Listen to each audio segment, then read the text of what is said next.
In my last video, I explained some of the hidden signs of ADHD that might show up in your gym struggles and behaviors with consistency, getting to the gym, staying consistent with the plan, etc, etc, etc. But in today's video, I want to give you a few little solutions of what you can do if this is something you struggle with. Now, if you just randomly stumbled across this video, please do go check out the last video first. I know you're here for some answers and solutions, but having that understanding of those behaviors is part one. And then if you are here for part two and you still haven't hit subscribe yet, bit rude, just make sure you have done that, please, and thank you before we get stuck in.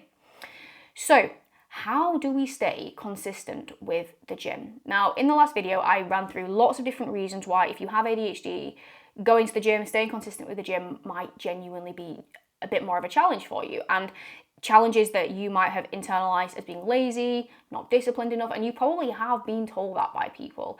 If you've not thought it yourself, maybe it was a PT who was like, oh, you're just lazy, and yeah, maybe rude if so. I've heard many horror stories of that. Maybe it was a partner, maybe it was a friend. And, you know, even if people were saying it not necessarily maliciously of like, oh, you're so lazy, like, oh, come on, just get to the gym, come on, like, it's not that hard. Like, these things you do start to internalize and feel very broken, and I know I did, and especially growing up with an identity of quite a fit child, you know, going to performing arts school, then struggling to stay consistent with the gym. I was like, oh my Lord Jesus Christ, what is wrong with you, Lucy? And it really does start to impact your self-worth. So getting consistent with the gym is obviously freaking fantastic for our health, you know, our heart health, our bones, our joints. It is absolutely fantastic in the respect of if you have a body composition goal to feel more comfortable and confident and at home in your body. But just that self-efficacy of I can do the thing I said I do, I'm not useless, is one of the most powerful and empowering things it can do for you. And that's why I want to bring you some solutions. Okay.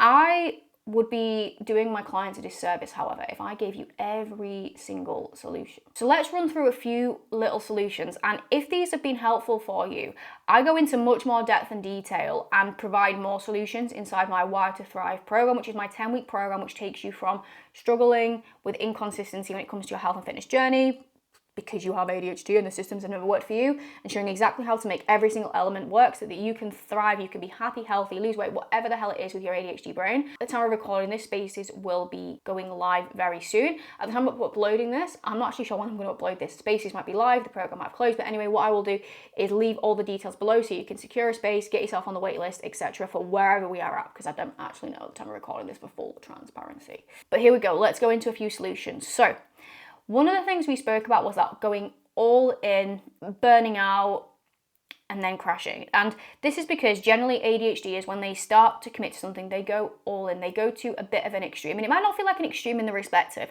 you're doing 2-hour workouts and eating super low calories, but if you think that you're going from zero of not doing anything at all to 4 or 5 days a week, it might be too much.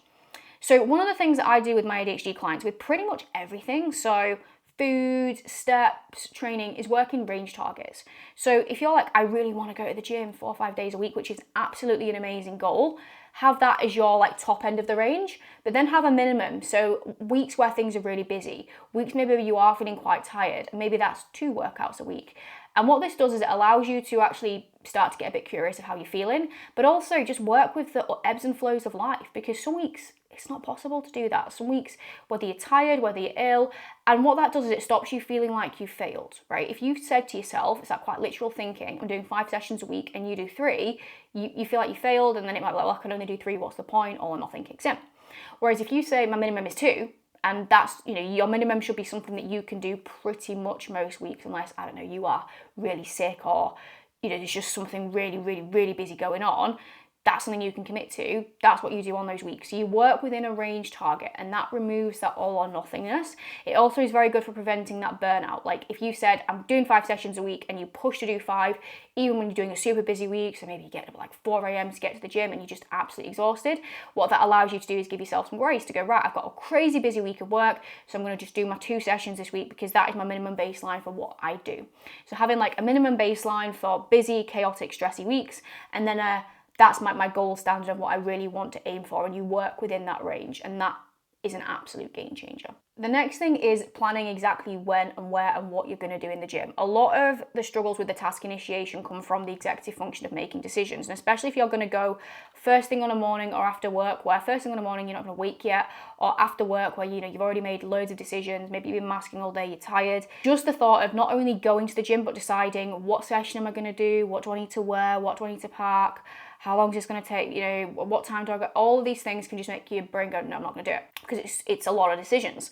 So with my clients, the best thing that I suggest them is, right, decide in advance when. So literally plan it into your diary, your calendar, whatever you're using to plan your week out, which you should be doing, and not just with ADHD, but as an adult in this busy life that we live, to get everything done. Planning when, and actually just kind of realize it, like knowing how long that session's going to take you. So if it's a class, factoring in as well, like your commute time. So it's all booked in, so there's no like hidden surprises. What you're going to do, when you're going to do it, and then getting things ready ahead of time if you can. So packing your gym bag, having your clothes out. Like I personally never unpack my gym bag. Like it's always got all of my bits for the gym in. I just need to add my water bottle, so my headphones are always in there, etc., etc.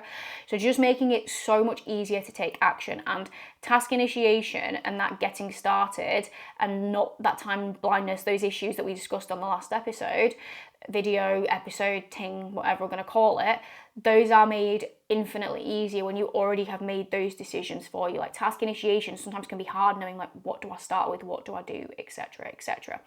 Another little mini hack for task initiation is minimum commitment. So if the thought of the run or the full class or the workout is feeling overwhelming, just commit to a little bit of it. And I still do this now. There's some days where I'm just like, oh my God, the thought of going for like a 10K run feels really hard, or looking at my session that I've got today. I don't commit to doing the whole thing.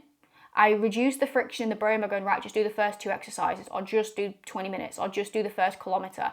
And usually once you've got going, you're absolutely fine. It's very rare that I've cut a session short or what have you due to just not feeling it, but it's the getting started that's the hard part. So just commit to the first exercise or the first kilometre or the first 10 minutes of your class, and then you've got full permission to leave should you want to, or quit. But 9 times out of 10 you won't. In fact, I'd say 99.9% of the time you won't, because actually it's just the getting started that's the hardest part. Another hack I want to give is around the sensory side. So if you do struggle with that overstimulation, sound counselling headphones are brilliant. If you do have the luxury of being able to go train at a slightly quieter time, in the morning, later at night, lunch break, if you're self-employed like me, going when it's quiet, game changer. And sometimes it can be a bit annoying, like getting up that little bit earlier or what have you, or shuffling your calendar around, but it's a game changer. Like I could not think of anything worse right now than going to the gym at like peak busy time. Like I feel stressed thinking about it.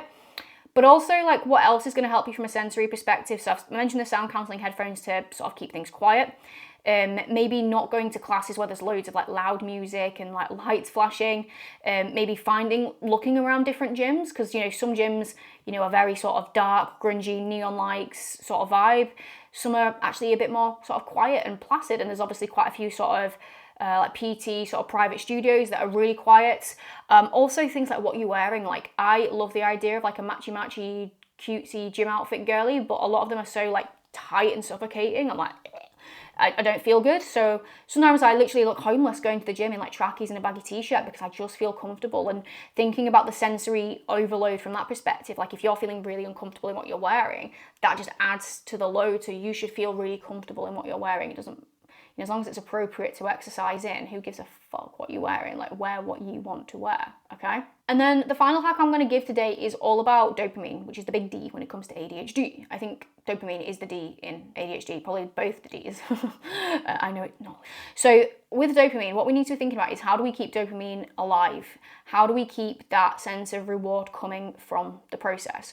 So if you're not going to the gym and you're not really tracking any progress and you're not really working towards anything, you will lose motivation.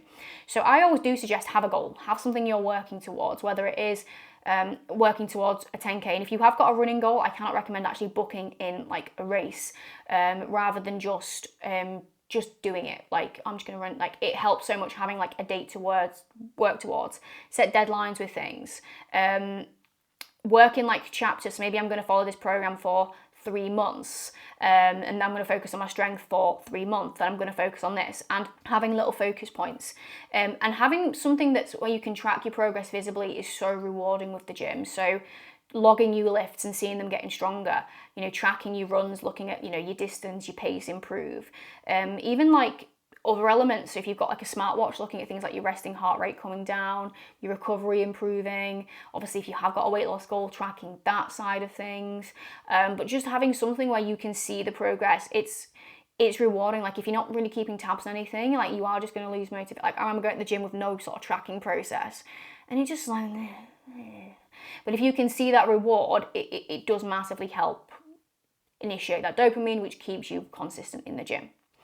So those are just a few hacks. And like I said, if you are struggling with gym consistency and you want to get consistent, you want to lose weight, you want to finally make all this health and fitness malarkey work for your brain, and you've listened to this and thought that was super helpful, that makes sense, I want a bit more of that. Like I said, this is exactly what we cover in the Wire to Thrive program. So if you just go to the description, all the details are there. And of course, if you do want to ask me a question as well, just come on Instagram and just say, hey Lucy, I watched this video and I want to hear more, and I will always happily chat to people, because I like chatting to people and not getting AI to do all that shit, which is scary, isn't it? That actually half the time when you think you're speaking to people, you're not, just speaking to AI.